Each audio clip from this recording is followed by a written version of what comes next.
안녕하세요. 저는 의사로서 사명감을 갖고 살아가고 있는 40대 남자입니다. 전 어릴 때부터 마음속에 품고 살았던 꿈을 이룬 사람입니다. 꿈을 이뤄서 만족하고 그저 행복한 삶을 살고 있느냐고 물었을 때 당당하게 그렇다고 말을 하지 못했습니다. 저 역시도 사람인지라 힘들고 지치고 가끔은 주저앉고 싶었던 날들도 덜어 있었거든요. 그런데 최근 의사 생활을 하면서 나 나름대로 잘하고 있구나 생각이 들었던 특별한 일이 있었습니다. 지금부터 그 이야기를 한번 시작해볼까 합니다. 저희 아버지께서는 외과 의사로 일을 하시는 분이셨어요. 대학병원 쪽에서 근무를 하셨기에 정말 눈코 뜰 새 없이 바쁘셨고 집보다 병원에서 시간을 보내는 날들이 훨씬 더 많았습니다. 아이고, 니네 아빠 벌써 일주일 넘긴 거 보니 이번에도 병원에서 살림을 차려야 되려나 보다. 밥은 제대로 챙겨 먹고 다니는지 원. 제대로 씻지도 못했을 텐데 옷이나 몇 벌 챙겨서 가져다 줘야겠다. 어머니께서도 그런 아버지가 익숙해 병원에서 지내는 기간이 길어진다 싶으면 아버지 옷가지 등을 싸서 병원으로 가져다 드리는 일이 일상이었죠. 아버지가 워낙에 바쁘신 분이셨기에 가족끼리 함께 놀러 간다든지 함께 사진을 찍는다든지 이런 추억을 쌓는 일은 거의 없었습니다. 하지만 제겐 그것보다도 훨씬 더 멋지고 뜻깊었던 것이 있었어요. 가끔 어머니와 함께 아버지를 뵈러 갔을 때 환자분의 보호자로 보이는 분들이 아버지의 손을 잡고 눈물을 흘리며 정말 감사하다고 연신 허리를 숙여가면서 인사를 하고 아버지께서도 인사를 받기만 하는 게 아니라 함께 고개를 숙이는 모습을 본 적이 있습니다. 그런 광경들을 눈으로 볼 때마다 아버지가 참 존경스러웠어요. 아이쿠, 우리 아들 오랜만에 보네. 아버지 얼굴 안 까먹었냐? 아버지 얼굴 잊어버릴 것 같아서 엄마랑 같이 보러 왔어요. 아이고, 아들 미안하다. 아버지가 요새 너무 바빠서 우리 아들이랑 시간도 제대로 못 보내주고 이제 아버지 좀 한가해졌으니까 같이 저녁이라도 먹으러 갈까? 아들, 돈가스 어때? 병원 앞에 있는 돈가스 가게가 아주 맛이 기가 막히는데. 와, 돈가스 좋아요. 왕돈가스 먹어야지. 그래. 우리 아들 먹고 싶은 거 마음껏 시켜. 아버진 겉모습으로만 봐도 다크서클이 눈 아래쪽까지 내려와 있을 정도로 몹시 피곤해 보이셨지만 저와 어머니 앞에서만큼은 피곤한 내색을 전혀 하지 않으셨죠.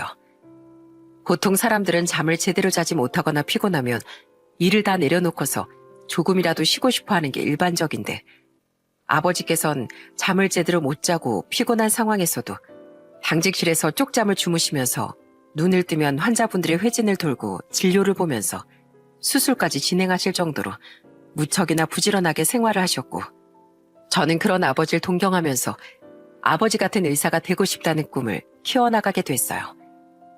초등학교를 다니면서부터 누군가 저의 장래 희망에 대해 물어보면 저는 망설임 없이 의사라고 대답했습니다. 하지만 초등학교를 다닐 땐 썩 공부를 잘하는 편이 아니었기에 초등학교 4학년 무렵쯤에 담임 선생님께서는 자기소개서에 적어놓은 장래 희망 칸을 보시며 이렇게 말씀하셨어요. 홍님아, 너 아버지가 대학병원 의사로 일하고 계신다고 했지? 그래서 의사가 되고 싶은 거야? 너 보니까 성적이 전체적으로 많이 낮은 편인데 초등학교 성적은 그렇게 큰 비중을 차지하진 않지만 의사가 되려면 지금부터 공부 엄청 열심히 해야 돼. 의사는 그냥 말만 한다고 꿈만 꾼다고 해서 저절로 뚝딱 되는 게 아니야. 아휴, 요즘 애들은 그냥 보면 전부 다 의사에 변호사에 판사에 대통령에 꿈만 거창해요 아주. 담임 선생님의 이 한마디가 제게는 인생의 기폭제가 됐습니다. 보통 이런 이야기를 들으면 기분이 몹시 나쁘고 불쾌해질 수 있는데 저는 되려 오기가 생기더군요. 뜬구름 잡는 소리를 하는 것도 아니고 절대 이룰 수 없는 꿈을 꾸는 것도 아니라는 걸 보여주고 싶었습니다. 그날 이후부터 공부에 크게 관심이 없었던 전 학원까지 따로 다녀가며 열심히 공부를 시작하게 됐어요. 원래 학교를 마치자마자 친구들과 놀곤 했었는데 공부에 열중을 하니 친구들이 제게 이렇게 이야기를 하더군요. 요즘은 해가 서쪽에서 뜨나? 내 친구가 안 하던 공부를 다 하네. 그러니까 사람이 안 하던 짓을 하면 죽는다던데 야, 재미도 없는 공부 그만하고 우리 오락실이나 갔다가 떡볶이나 먹으러 가자. 내가 살게. 나 이제부터 오락실 안 가. 공부해야 되거든. 와, 쟤 말로만 의사 된다고 그러는 줄 알았더니 진짜 되려나 보네. 됐어, 그냥 우리끼리 가자. 조금은 늦은 감이 있다고 생각했었기에 저는 누구보다 더 열심히 노력해야 했습니다. 낮은 성적을 위로 끌어올리기까진 많은 시간이 필요했기 때문이었죠. 그렇게 친구들과 노는 것도 포기하고 모르는 문제는 계속 보고 풀기를 반복하다 보니 중학교에 들어가선 하위권 성적을 탈출하고 중상위권 성적을 유지할 수 있었습니다. 한마디로 장족의 발전을 한 것이죠. 그리고 정말 밤낮으로 공부한 결과 고등학교에 진학하고부턴 상위권에 들 수 있었습니다. 반 친구들에게 따로 공부를 가르쳐주기도 할 정도로 말이죠. 부모님은 그런 절 보면서 대견해 하시기도 했고 한편으론 굉장히 신기해하시기도 했습니다. 그리고 한날은 가족들이랑 식사를 하는데 아버지께서 제게 이렇게 물어보셨어요. 아들, 넌 왜 그렇게까지 의사가 되고 싶은 거냐? 넌 아직 잘 모르겠지만 이거 진짜 쉬운 일이 아니야. 피도 매일같이 봐야 하고 다친 사람들 상처도 봐야 하고 그리고 무엇보다 내 일상을 찾기가 굉장히 어려워. 이 아버지 봐라. 매일같이 병원에서 살잖아. 집에도 잘 못 들어오고 맨날 숙직실에서 쪽잠이나 자고. 어릴 때 아버지가 하시는 거 다 보고 자랐는데 얼마나 힘든 일인지 제가 모를 리가 없죠. 힘든 거 다 알고 있어요. 그치만 저도 어른이 돼서 아버지처럼 생명을 살리는 소중한 일을 할 수 있다면 조금 더 보람차게 살 수 있지 않을까 싶어서 그래서 의사를 꿈꾸는 거예요. 그래?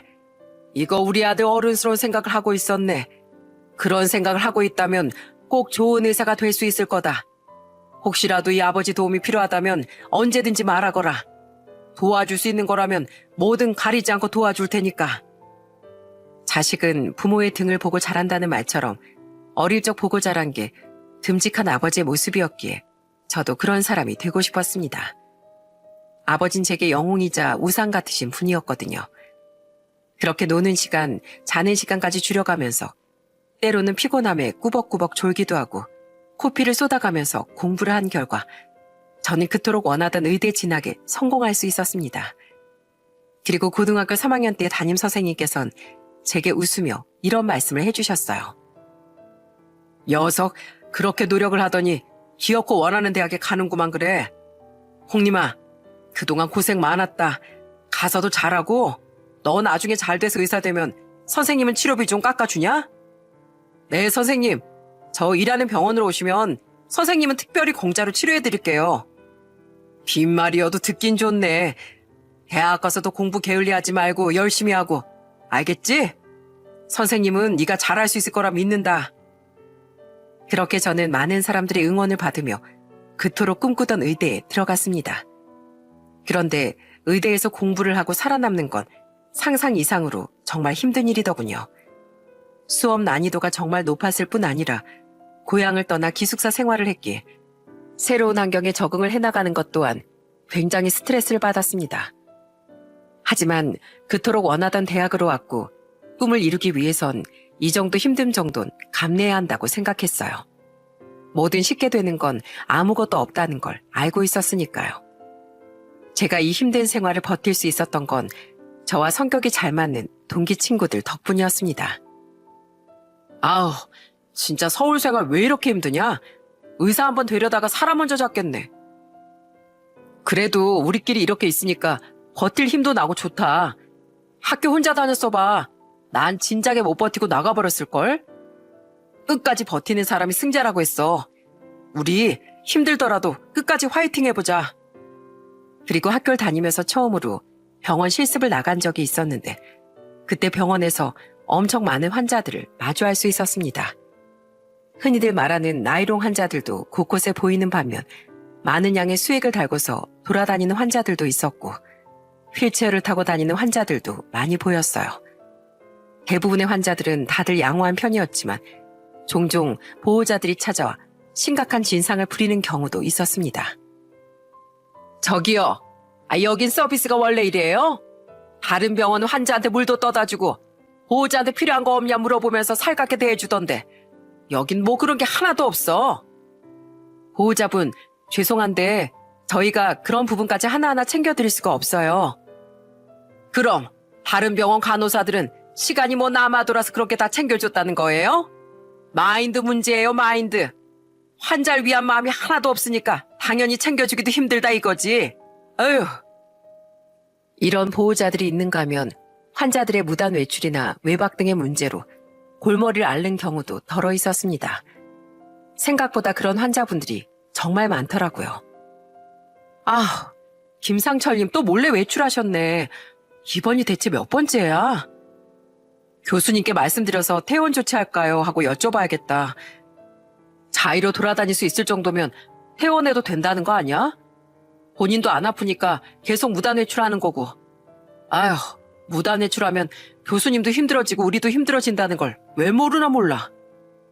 시습생으로 지내는 동안 많은 것들을 보고 경험하면서 다시 한번 느끼게 됐습니다. 아버지께선 이런 사소한 문제들까지 모두 겪고 참아가면서 일을 하신 거구나. 가족의 생계를 위해 이악 물고 버텨오신 거구나. 이런 것들이 느껴지니 아버지를 조금 더 존경하게 되더라고요. 그렇게 많은 우여곡절과 시간들을 거쳐 저는 30대에 그토록 원하던 의사의 꿈을 이룰 수 있었습니다. 부모님께선 꿈을 이룬 제게 아낌없이 축하를 보내주셨어요. 그리고 제가 의사가 되던 그 해에 아버지께선 정년 퇴직을 하게 되셨습니다. 오랫동안 일을 하시다가 이제야 조금 여유를 누릴 수 있게 되신 거였죠. 아버지, 퇴임 축하드려요. 그동안 정말 고생 많으셨어요. 아버지, 앞으로 쉬시면서 뭐 하고 싶은 거 있으세요? 뭐 어머니랑 같이 여행을 가고 싶으시다던지.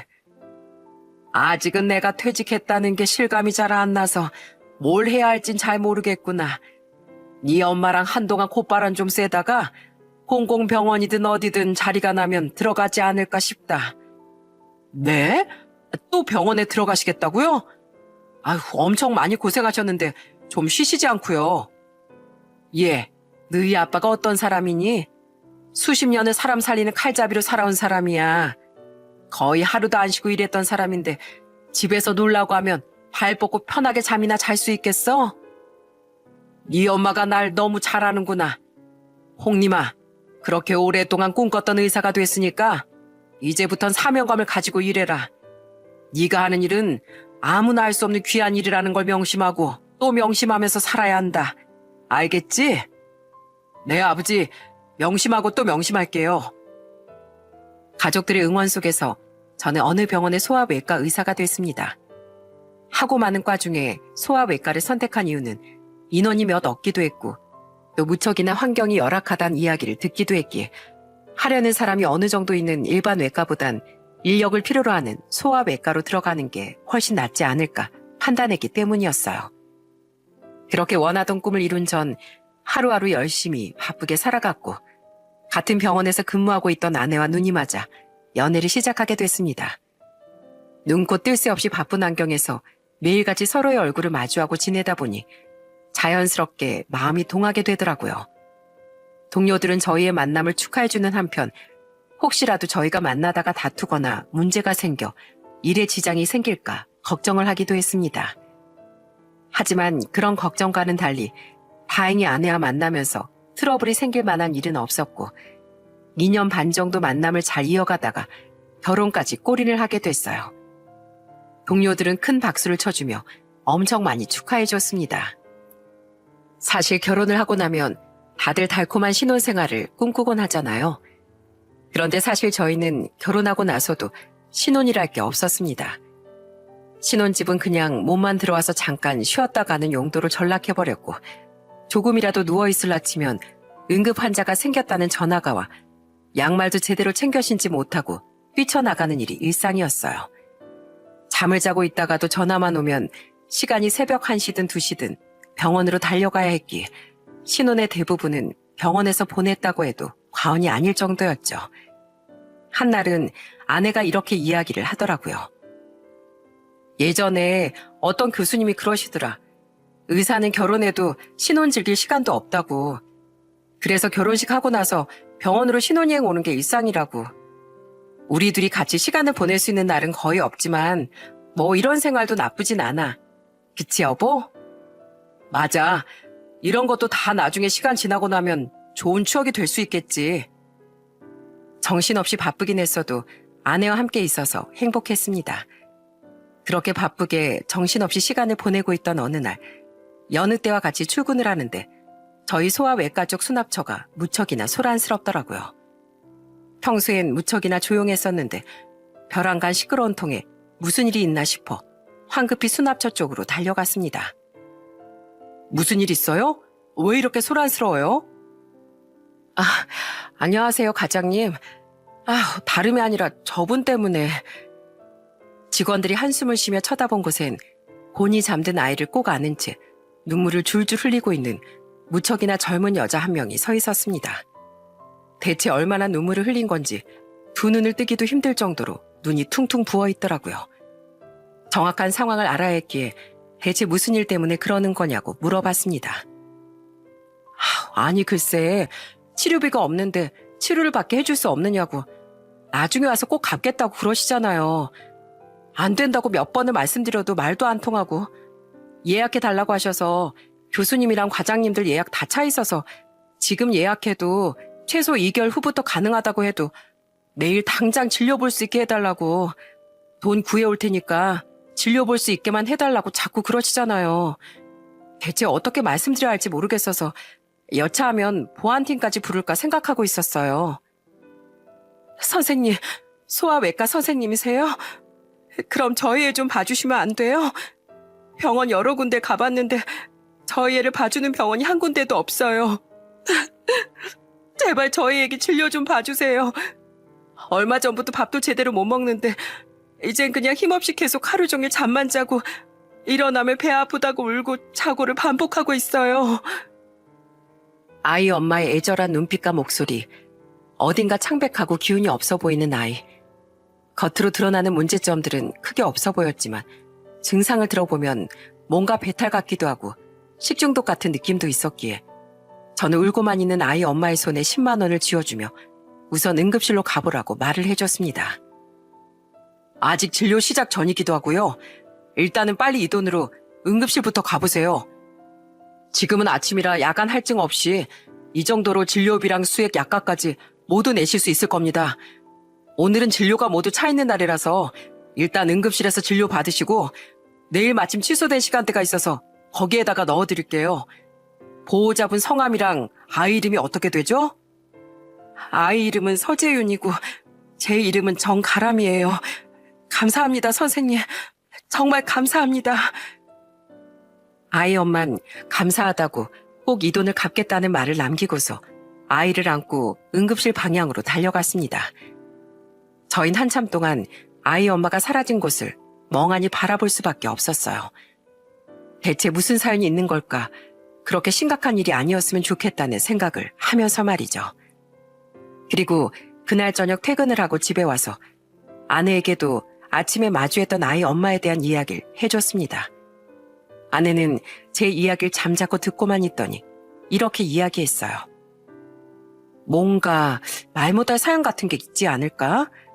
일반적인 상황이라면 수납할 돈이 없다고 말하지도 않을 거고 무작정 치료해달라 예약해달라면서 억지를 부리지도 않았을 거 아니야. 병원도 많이 돌아다녔는데 받아주는 곳이 없었다면서. 돈이 없다고 말했을 테니 당연히 안 받아주는 게 맞는 거지만 아무튼 뭔가 일반적인 상황에 놓인 사람은 아닌 것 같은데? 그렇지? 나도 그렇다고 생각했어. 일단 내일 10시 반쯤으로 예약 잡아두는데 오늘 너무 바빠서 응급실에다가 치료 제대로 잘 받고 갔느냐고 전화해서 물어보지도 못했네. 잘 받고 갔겠지 뭐. 그래도 우리 남편 기특하네. 그 상황에서 돈을 다 지어줄 생각을 하고. 그냥 너무 안 됐더라고. 나이도 엄청 어려 보였는데 얼마나 울었는지 눈은 완전히 퉁퉁 불어가지고 신경을 안 쓸래 안 쓸 수가 없어서 오지랖 좀 부려봤지. 아유, 뭐가 됐든지 간에 지금은 좀 괜찮아졌으면 좋겠네. 저는 아침에 만났던 그 아이가 치료를 받고 조금은 괜찮아졌길 바라며 잠자리에 들었습니다. 그리고 다음날 일어나 보니 밖에 비가 억수같이 쏟아지고 있더라고요. 그날은 다른 날보다도 유독 비가 많이 내리던 날이었기에 빗길 운전은 좀 위험하겠다 싶어 지하철을 타기 위해 전철역 쪽으로 향했습니다. 그렇게 전철역에 다와갈 때쯤 멀리서 우산도 제대로 쓰지 않고 어린아이 끌어안고 안절부절 못하는 여자가 보이더라고요. 얼마나 급하게 나왔는지 슬리퍼도 완전히 짝짝이로 신고 말이죠. 일단 급한 상황이라는 걸 인식한 저는 비를 맞고 있는 그 여자에게로 달려갔습니다. 그런데 그 여잔 다름 아닌 제가 10만 원을 쥐어주며 응급실로 보냈었던 아이의 엄마였어요. 어제 저희 병원에 오셨던 분 맞으시죠? 오늘 10시 반에 진료 예약하고 가셨던 걸로 기억하는데. 선생님, 저희 애 좀 살려주세요. 오늘 아침에 일어나서 계속 토를 하더니 엄마, 배가 너무 아파 이러면서 그대로 쓰러졌어요. 저희 애기 어떻게 해요? 제발 좀 살려주세요. 아이 엄마는 알고 보니 정신지체 3급이었습니다.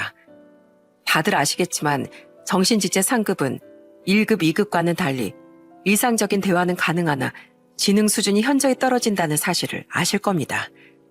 아이 엄만 119를 불렀으면 빠르게 병원에 올 수 있었을 텐데 그 생각을 못했던 걸로 보였어요. 아이가 아프니 그냥 울며 불며 아이를 안고 지하철로 왔던 겁니다. 택시비가 없어서 지하철 타고 병원에 오려고 했던 것 같더라고요. 그 상황을 보니 너무 마음이 아팠습니다. 아이 엄만 이미 이성을 잃은 듯 보였고 저는 그런 아이 엄마를 우선 진정시키면서 근처에 지나다니는 택시 한 대를 잡아 급히 병원으로 향했습니다. 그리고 병원에 도착하자마자 침대에 아이를 옮긴 다음 엑스레이, 피검사 등 할 수 있는 모든 검사를 진행했어요. 그렇게 확인된 아이의 병명은 심각한 장폐색이었습니다. 장이 막히면서 배가 부풀어 오르고 복통이 생기고 토를 하다가 쓰러지게 된 것이었죠. 한마디로 급히 수술을 진행해야 하는 상황이었습니다. 저는 우선 아이를 병실로 올려보낸 다음 아이 엄마를 불러 이렇게 얘기했어요. 검사 결과 심각한 장폐색으로 나타났습니다. 장폐색은 치료가 늦어지게 되면 복막염으로 진행되거나 장천공이 일어나게 되어 최악의 경우엔 쇼크사로 세상을 떠날 수도 있어요. 어제 응급실에서 진료받으신 기록은 있던데 응급실에선 뭐라고 하던가요? 응급실에선 그냥 식중독 같아 보인다고 수액이랑 약만 처방해 주셨는데 그럼 저희 아기가 죽을 수도 있다는 말씀이신 거예요? 이 병이 검사를 하지 않고선 제대로 확인이 안 되는 병이기도 하고 식중독이나 장염 같은 일반적인 복부질환이랑 비슷하기도 해서 뒤늦게 발견되는 경우가 많아요. 그리고 다 그렇다는 게 아니라 최악의 상황일 때 그렇게 될 수도 있다는 걸 말씀드리는 거고요. 지금 급히 수술을 진행해야 할 것 같은데 혹시 입원비랑 수술비는 있으세요? 아니요. 그럼 우선 수술부터 진행해요. 수술비랑 입원비는 제가 내드릴 테니까 걱정하지 마시고. 네? 아니요, 선생님. 어떻게 그럴 수가 있겠어요. 수술비가 한두 푼 하는 것도 아닐 텐데. 저는 사람을 살리는 의사지 돈 가지고 사람 목숨 좌우하는 의사는 아니에요. 이대로 수술 안 하고 방치하게 되면 더 위험해질 수 있어요. 보호자분 재윤이를 떠나보내실 거 아니잖아요.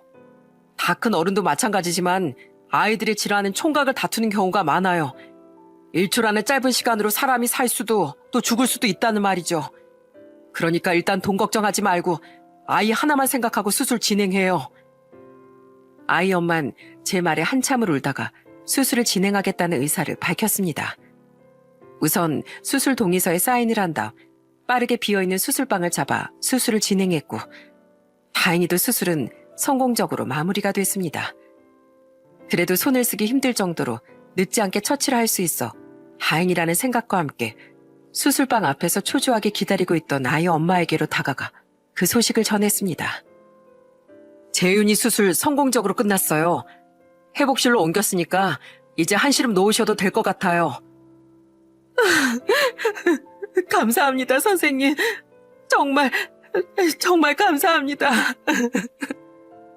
잠도 제대로 자지 못한 건지 잔뜩 퀭해진 얼굴을 하고서 눈물을 줄줄 흘리며 저에게 감사하다고 연신 허리를 숙이는데 어린 나이에 대체 무슨 사연이 있어서 이렇게 힘들게 아이를 키우고 있는 건지 참 마음이 많이 쓰이더라고요. 그렇게 수술을 마치고 남은 진료까지 모두 본 뒤 오후 회진까지 마치고 퇴근을 할 때쯤 병원 복도에 아이 엄마가 홀로 덩그러니 앉아있는 게 보였습니다. 저는 그 모습을 보고서 자판기에서 커피 한 잔을 뽑아 조용히 아이 엄마에게로 다가갔어요. 이제 마음이 조금 놓이세요? 선생님, 안녕하세요. 아침까지만 해도 정말 지옥 같았는데 이제 마음이 좀 놓여요. 그동안 혼자서 얼마나 힘들었을까 싶어서 미안하기도 하고 아까 아침에 진작 앰뷸런스 타고 올 걸 너무 당황스럽고 사실 제가 일반인들보다 지능이 많이 떨어져요. 죄송합니다. 뭐가 죄송해요. 당황하면 누구나 그럴 수 있어요. 아이가 아프면 원래 대부분의 부모님들이 패닉에 빠져서 어떻게 대처해야 할지 잘 모르는 경우가 많습니다. 쓰러진 아이 업고 달리시다가 경찰서 들어가서 도와달라고 말씀하시는 분들도 많은걸요. 충분히 그럴 수 있어요. 그렇게 저희는 한참 동안 자리에 앉아 소소한 대화를 나눴고 그 자리에서 아이 엄마의 깊은 사연을 들을 수 있었습니다. 저는 20대 중반에 재윤이를 낳았어요. 준비도 전혀 안 된 상태에서 찾아온 아이라 정말 너무 혼란스럽더라고요. 저는 어쩔 줄 몰라 하고 있는데 남편이 그러는 거예요. 내가 너랑 아기 무슨 일이 있어도 끝까지 평생 책임지겠다고. 그러니까 아이 낳고 결혼하자고. 그 말이 얼마나 힘이 됐는지 몰라요. 남편분이 책임감이 대단하네요. 부모님들께선 뭐라고 하셨어요? 당연히 난리가 나셨죠. 저희 집안에선 그나마 괜찮았는데 시댁에선 무슨 병자를 데려왔냐면서 난리가 아니었죠. 절대 안 된다고 이결혼 무조건 반대라면서요. 지능도 떨어지는 그런 여잔 절대로 며느리로 받아들일 수 없다고요. 결국 어쩔 수 없이 우린 그렇게 집을 나와 작은 단칸방을 얻어 생활하게 됐어요. 그리고 몇 달 뒤에 재윤이를 낳게 됐고요. 새 식구가 단칸방에서 생활을 하려니 좁고 불편하기도 했지만 아무리 돈이 없고 힘들었어도 가족이 생겼다는 거 하나만큼은 정말 행복하더라고요. 아, 그런 일이 있었구나. 어린 나이에 정말 고생 많았네요. 그럼 남편은 지금 어디 있어요? 저희 남편은 얼마 전에 큰돈 벌어오겠다고 말하고 집을 떠나버렸어요. 그때부터 저랑 재윤이만 덜렁 남겨지게 됐고 100원짜리 하나 모자라서 아이를 얻고 걸어 다니기도 했죠. 그래도 살아야 하니까 편의점이고 아이스크림 가게고 아르바이트도 이것저것 해봤는데 월세며 생활비로 쓰긴 역부족이더라고요. 지금은 또 새로운 일을 구하고 있는데 누가 절 받아주겠어요? 일반인들도 요즘 취업하기 힘들다고 하던데 저 같은 사람을 누가 써주긴 하겠어요. 정말 힘들고 지치지만 선생님 덕분에 저희 재윤이도 치료를 잘할 수 있었으니까 이젠 제가 어떻게든 일어서 보려고요. 선생님 감사합니다. 아이 엄마의 절절한 사연에 너무나도 마음이 아팠습니다. 아이를 키우면서 얼마나 힘든 순간들이 많이 찾아왔을지 차마 가늠조차 되지 않더라고요. 그리고 아이 엄마가 집에 가서 짐을 좀 챙겨와야겠다는 말을 듣고 마침 퇴근길이었던 전 거주지를 한번 둘러보고 싶은 마음도 있었고 또 집에서 병원까지 왔다 갔다 할 차빈이 있을까 싶은 생각이 들어 택시를 타고 함께 집으로 향했습니다. 집이 조금 지저분하죠? 정리를 하나도 못하고 나가서. 집안은 세 식구가 살기엔 턱없이 좁아 보였고 벽 한 구석엔 가족끼리 찍은 사진이 작게 걸려 있더라고요. 아이 아빠로 보이는 사람은 참 선한 인상을 가지고 있는 사람이었어요. 집을 한참 동안 둘러본 저는 아이 엄마에게 병원으로 갈 차비까지 쥐어준 다음 말없이 집으로 돌아왔어요. 그 시간 동안 참 많은 생각이 들더군요. 그리고 집에 도착해 아내에게 모든 것들을 이야기해줬습니다. 뭐? 남편은 큰돈 벌어오겠다고 하고 나가고 아이 엄마 혼자서 원룸에서 애를 키우고 있다고? 남편이란 분이 갑자기 연락이 끊겼나 봐. 그리고 집에 가니까 너무 환경이 안 좋더라고. 그 광경을 못 봤으면 신경이라도 안 쓸 텐데 보고 나니까 신경 쓰이고 마음 아파 죽는 줄 알았어. 너무 딱하더라. 아휴, 어쩐지 처음 얘기 들었을 때부터 뭔가 깊은 산이 있겠구나 했었는데 그렇게 힘들게 살고 있었구나. 같은 여자로서 괜히 마음 쓰이네. 겉으론 괜찮은 척 말해도 지금 속이 말이 아닐 거야. 그렇지? 아휴, 나도 이야기 듣는데 덤덤한 척 하면서도 뭔가 슬퍼 보이더라고. 그래서 말인데 여보, 우리가 작게나마 뭐 도울 수 있는 게 없을지 생각을 좀 해보자. 아내와 전 작은 부분이라도 아이 엄마에게 도움이 되고 싶었기에 서로 머리를 맞대고 많은 고민을 했습니다. 어떻게 도와줘야 잘 도와줬다고 소문이 날 수 있을까 하면서 말이죠. 그렇게 저희 부부가 결정을 한 건 우선 수술비를 포함한 모든 병원비를 받지 않는 것이었어요. 아이 엄만 그러지 않으셔도 된다고 제가 어떻게든 돈을 구해보겠다고 말했지만 저희는 이미 병원비 결제를 마쳤으니 신경 쓰지 않아도 된다고 말해줬어요.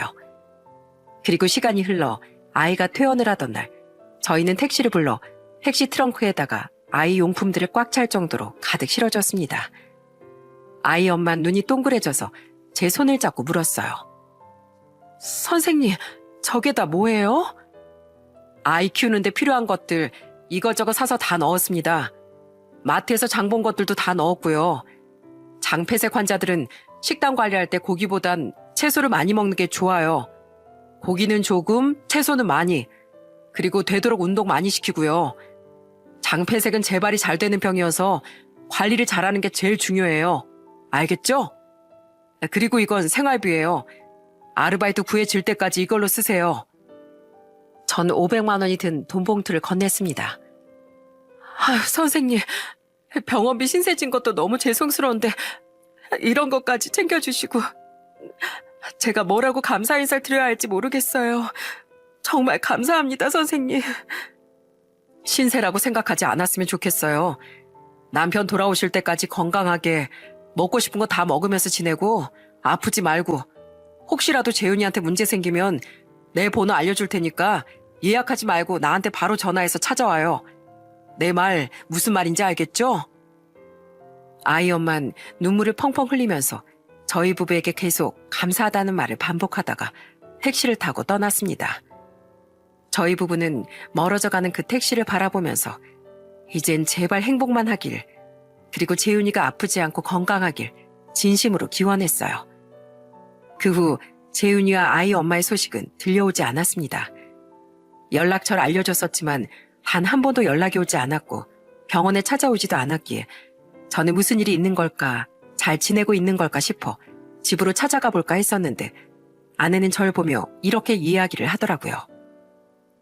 이 이상의 관심은 재윤이 엄마한테 부담이 될 수도 있을 것 같아. 우린 그날 할 만큼 했어. 이 이상 부담 주지 말고 그냥 어딘가에서 아프지 않고 건강하게 잘 지내고 있기만을 빌어주자. 그게 지금으로선 제일 최선인 것 같아요, 여보. 들어보니 아내의 말도 일리가 있다고 생각했습니다. 나의 지속된 호의가 부담으로 변질되어 다가온다면 나 역시도 마음을 열기가 힘들겠다 싶더라고요. 궁금하기도 하고 걱정되기도 했지만 아내의 말대로 그냥 어딘가에서 잘 지내고 있겠거니 생각하기로 마음먹었습니다. 그렇게 조용히 멀어진 인연과 다시 만나게 된 건 그로부터 3년이 지난 어느 날이었습니다. 진료가 없던 시간이라 조용히 차트를 읽어보고 있는데 갑자기 수납자 선생님 한 분이 들어와 제게 이런 말을 하는 겁니다. 과장님, 어떤 분이 찾아오셔서 과장님을 좀 뵙고 싶다고 하시는데요. 지금 점심시간까지 계속 진료가 없긴 한데 바로 안내해드릴까요? 저를요? 누구신데요? 그냥 과장님께 큰 은혜를 입은 분이라고만 전해달라고 하셨어요. 아, 네. 일단 들어오시라고 하세요. 아무리 생각해도 영 감이 잡히질 않았습니다. 나를 보겠다는 사람? 나한테 큰 은혜를 입은 사람? 대체 누구지? 머리를 굴리고 굴려봐도 생각이 나지 않아서 얼굴을 마주하면 생각이 나겠지 싶은 마음으로 그분을 기다렸고 노크 소리와 함께 문이 열리며 누군가가 들어오는 순간 저는 너무 놀라서 소리를 지를 뻔했어요. 우와, 선생님, 너무 보고 싶었어요. 문을 열고 들어온 사람은 바로 3년 전 제가 도와줬던 재윤이와 아이의 엄마였습니다. 그리고 그 옆엔 재윤이의 아버지로 보이는 남자가 서 있었어요. 아이 엄만 저를 보며 부끄러운 듯 인사를 건넸습니다. 다른 거 몰라도 한 가지 확실한 건 처음 만났던 3년 전보다 얼굴빛이 훨씬 더 밝아져 있었다는 것이었어요. 그리고 아이 엄마 옆에 서 있던 그 남잔 제 손을 덥석 잡고 계속해서 허리를 숙여 인사했습니다. 처음 뵙겠습니다. 저는 재윤이 아빠 되는 사람입니다. 3년 전에 저희 재윤이 목숨을 구해주셨다고 들었어요. 정말 진심으로 감사드립니다. 그리고 이제야 인사드리러 찾아와서 정말 죄송합니다. 아닙니다. 죄송하긴요. 저는 지금 이렇게 새 식구가 찾아와 준 것만 해도 가슴이 벅차는데요. 전혀 죄송할 필요 없습니다. 그렇게 반가운 인사를 나누고 저희는 자리에 앉아 그동안의 짧은 근황에 대해 이야기를 나눴고 아이 아빠는 돈을 벌러 멀리까지 갈 수밖에 없었던 이유에 대해 제게 이야기해 줬습니다. 사실 저희가 너무 어린 나이에 아무런 준비도 없이 아이를 낳기도 했고 재윤이도 태어날 때부터 몸이 조금 약하게 태어나서 잔병치를 하면서 고생을 많이 했어요. 어떻게든 저희 식구 먹여 살리겠다고 공장도 다녀보고 택배일도 해봤지만 하면 할수록 벌어들이는 돈보다 나가는 병원비가 더 나가더라고요. 게다가 월급도 제대로 안 주는 것도 많았고요. 그때 이런 생각이 드는 거예요. 내가 제대로 돈을 벌어야 우리 식구가 굶지 않고 제대로 버티면서 살 수 있겠다. 어떻게든 내가 이악 물고 버텨서 가장 역할을 해야 한다고 말이죠. 그렇죠. 아무래도 몸쓰는 일로 돈을 벌다 보면 번 돈의 절반 이상이 병원비로 나가기도 한다고 하더라고요. 대체 어떤 일을 해야 하나 고민하던 그때 친구한테 배 타는 일을 추천받게 됐어요. 보니까 월급도 세고 목돈도 벌 수 있게 해준다는 말에 큰 돈을 벌어오겠다는 말만 남기고 집을 떠나 난생 처음으로 전 배를 타게 됐죠. 그때부터 선원으로 취업해 뱃일을 하게 됐습니다. 생전 처음 해보는 일이라 엄청 서투르기도 하고 실수 한 번 할 때마다 욕도 많이 먹었지만 그래도 집에서 저만 기다리고 있을 재윤이랑 아내를 생각하면서 눈물 나게 버텼어요. 뱃일이요? 그 일 힘들다고 하던데 너무 고생이 많으셨겠어요. 네, 정말 몇 번이고 포기하고 싶을 때가 한두 번이 아니었어요. 그럴 때마다 지갑 속에 있는 우리 가족 사진을 보면서 버티고 버텼습니다. 너무 보고 싶고 눈물도 나고 그렇게 배 타고 돌아다닌 지 6개월 정도 지났을 때 집에 한번 전화를 한 적이 있었어요. 아내 목소리를 듣는데 진짜 눈물부터 왈칵 터지더라고요. 아내랑 통화를 했는데 너무 보고 싶어 당장이라도 포기하고 집으로 가고 싶더라고요. 그래서 아내한테 몇 년만 참아달라고 이젠 연락 안 할 거니 조금만 버텨주라고 부탁을 했었습니다. 그래서 그동안 연락이 안 되셨구나. 네, 돈을 벌기 위해선 어쩔 수 없었어요. 처음에 뱃일을 할 때는 선장을 잘못 만나서 월급도 떼이고 아주 힘들었습니다. 그래서 아내한테 돈을 보내주지 못해 아내가 많이 힘들어했고요. 다행히도 그 후에 좋은 선장님을 만나 참아낼 수 있었어요. 운이 좋았죠. 그리고 알고 계시겠지만 제 아내가 남들보다 조금 지능이 떨어집니다. 그래도 전 제 아내를 이 세상에서 제일로 사랑하고 존경해요. 지능은 떨어져도 아이를 생각하는 마음은 대한민국 최고니까요. 네, 저도 재윤이 어머님 대단하시다고 생각을 했어요. 지하철에서 뵀을 때 그 모습은 전 아직도 잊지 못합니다. 그렇게 말씀해 주셔서 감사해요. 아무튼 그렇게 한참 동안 집을 떠나 있다가 이번에 뱃일을 그만두고 다시 집으로 돌아올 수 있었어요. 배에서 일을 하면서 월급도 많이 받았고 돈을 쓸 일이 없으니까 모이기도 엄청 잘 모이더라고요. 그렇게 집에 들어와서 한동안 재윤이랑 아내랑 서로 부둥켜 안고 계속 울기만 하다 얘기를 듣게 됐어요. 재윤이 목숨을 살려주시고 또 이것저것 많이 챙겨주셨다고. 정말 감사합니다. 아닙니다. 감사 인사는 이미 충분히 받았습니다. 무엇보다 재윤이를 살리는 게 우선이었고 아내분이 혼자서 계속 눈물을 흘리는 게 마음에 많이 쓰여서 도움을 준 거였어요. 지금 이렇게 행복하게 잘 지내고 있는 모습을 보니 제 마음도 안심이 되네요. 저도 돌아온 이후부턴 제대로 직장도 잡았고 아내도 소소하게 아르바이트 시작하게 됐어요. 진작에 찾아뵙고 인사를 드렸어야 맞는 건데 그래도 어느 정도 여유가 생겼을 때 찾아뵙고 감사 인사를 드리는 게 맞겠다 싶어서 지금에서야 찾아뵙게 됐습니다. 다시 한번 진심으로 감사드려요, 선생님. 그리고 이건 저희의 마음이니까 받아주셨으면 좋겠습니다. 아이의 아버지는 제 앞으로 봉투 한 장을 내밀었습니다. 그 안에는 700만 원이라는 돈이 들어있었어요. 아마 그 돈은 제가 재윤이 어머니에게 3년 전 드린 500만 원과 재윤이 수술비로 보였습니다. 그 돈은 결코 적은 돈이 아니었기에 봉투를 열어본 후 저는 그 돈을 그대로 아이 아버지에게 돌려줬습니다. 이런 걸 받는 건 의사의 사명에도 어긋나는 짓이고 이 돈 받자고 재윤이 치료해 준 것도 아니에요. 저는 그저 사람 살리는 사람으로서 할 도리를 했을 뿐입니다. 미안하지만 마음만으로도 충분하니까 돈은 안 받을게요. 선생님, 저희 얼굴을 봐서라도 이 돈 받아주세요. 선생님은 이 돈 받으실 자격 충분하세요. 저희 재윤이 목숨도 살려주시고 그때 수술비도 병원비도 엄청 많이 나왔을 텐데 그것까지 전부 다 내주셨잖아요. 저흰 그저 받은 걸 돌려주고 싶을 뿐입니다. 아이고, 아니에요. 넣어둬요. 마음은 충분히 전해졌으니까. 그리고 앞으로 종종 어떻게 사는지 소식이나 들려줘요. 그동안 정말 많이 궁금했었는데 혹시라도 부담스러울까봐 연락하기도 참 망설여졌었거든요. 소식 들려주면서 어떻게 사는지 들려주는 게 그 돈보다 몇 배는 더 값진 선물이라고 생각해요. 사람이 서로 안부를 주고받고 소식을 들려주는 것만큼 가치 있고 좋은 건 없다고 생각하거든요. 그러니까 앞으로는 가족끼리 서로 멀어지는 일 없이 정말 행복하게 잘 살기만 했으면 좋겠습니다. 전 그 약속을 돈 대신 받을게요. 그럴 수 있으시죠? 재윤이 아버님은 눈물을 흘리면서 알겠다며 연신 고개를 끄덕였습니다. 뜻하지 않게 찾아온 생명을 낳고 여러 가지 풍파를 겪은 젊은 부부. 저는 정말 온 진심을 다해 두 부부와 재윤이에게 행복만이 가득하길 빌고 또 빌었습니다. 이후 저와 아내는 가끔 재윤이네 가족을 만나고 있습니다. 재윤이에겐 최근 새로운 꿈이 하나 생겼다고 하는데요. 바로 대한민국을 주름잡는 축구 선수가 되는 거라고 하더라고요. 초등학교에 들어간 이후 친구들과 건강하게 어울리면서 축구를 하고 뛰어다니는 게 취미가 됐다고 합니다. 이런 이야기를 듣고서 가만히 있을 아내와 제가 아니죠.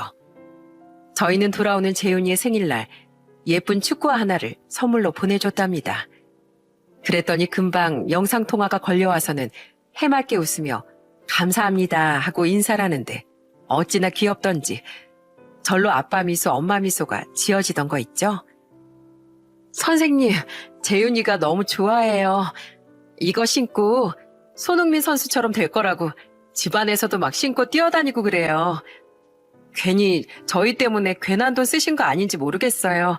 너무 감사해요. 괜한 돈이라뇨. 재윤이 누구보다 특별한 제 환자인걸요. 앞으로도 더 건강해지길 바라는 마음에 선물해 준 겁니다. 재윤이한텐 얼마를 써도 아깝지 않으니까 그런 걱정 안 하셔도 돼요. 지금처럼 건강하게만 자라줬으면 좋겠네요. 감사해요, 선생님. 재윤이 앞으로도 건강하게 잘 키울게요. 그렇게 재윤이 가족과 인연을 맺은 후 우리 부부는 치료비가 없어서 고통받는 아이들에게 매년 후원을 하고 있습니다. 매달 받는 월급에서 조금씩 모아서 말입니다. 그 이유는 재윤이 가족을 만나게 되면서 새로운 세상이 보이게 됐거든요. 저의 작은 실천이 누군가에겐 엄청난 기적이 되어 온다는 사실을 알고 그렇게 뿌듯할 수가 없더라고요. 어떻게 보면 우리 부부에게 기적을 가져다 준 게 재윤이 가족이라고 생각해요. 그전까진 의사로서 그저 본분을 다하고 기계처럼 일을 해왔거든요.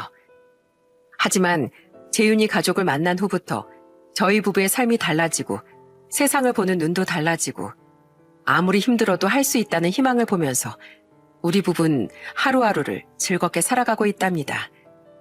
그래서 우리 부부는 재윤이 가족에게 항상 감사하며 살아가고 있습니다. 그리고 한 가지 더 들려온 특별한 소식이 있습니다. 바로 두 사람이 정식으로 결혼식을 올린다는 것이었어요.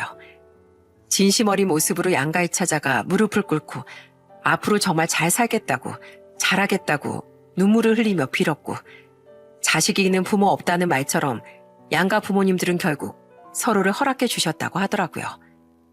더불어 재윤이도 손자로 받아들여 주기로 하셨다고 해요. 이 두 부부는 이런 좋은 소식을 알리면서 제게 이렇게 부탁을 하더라고요. 선생님, 혹시 저희 결혼식 때 주례해 주실 수 있으세요? 주래요? 그런 거 원래 세상 경험 많은 분들이 하시는 건데 전 아직 젊고 그만한 자질이... 에이, 그런 게 어딨어요. 선생님은 저희한테 엄청 특별한 분이시잖아요. 선생님께서 주례에 서주시면 정말 뜻깊을 것 같아서 부탁드립니다. 해주실 거죠? 알겠습니다. 다른 사람이라면 몰라도 재윤이 엄마 아빠 부탁이라면 당연히 들어줘야죠. 기대해요. 기가 막힌 주례사 준비해서 아주 눈물 콧물 쏙 빼게 해줄 테니까. 이처럼 저희는 우연히 그리고 아주 특별히 맺어진 인연을 지켜가면서 지금까지도 잘 지내고 있습니다. 의사라는 직업을 가지게 되면서 정말 다양한 환자들을 만나왔지만 아마 앞으로도 재윤이네 가족만큼 특별한 인연을 만나게 될 일은 없을 것 같다는 생각이 드네요. 시간이 흘러도 변함없이 건강하고 이제 더는 서로 아픔을 겪을 일 없이 행복하길 바라는 마음을 가득 담아 사연을 보내게 됐습니다. 누군가의 영원한 행복을 빌어준다는 건 참 의미 있는 일인 것 같아요. 제 사연을 끝까지 들어주신 여러분들의 일상도 언제나 행복으로만 반짝이시길 진심으로 바랍니다.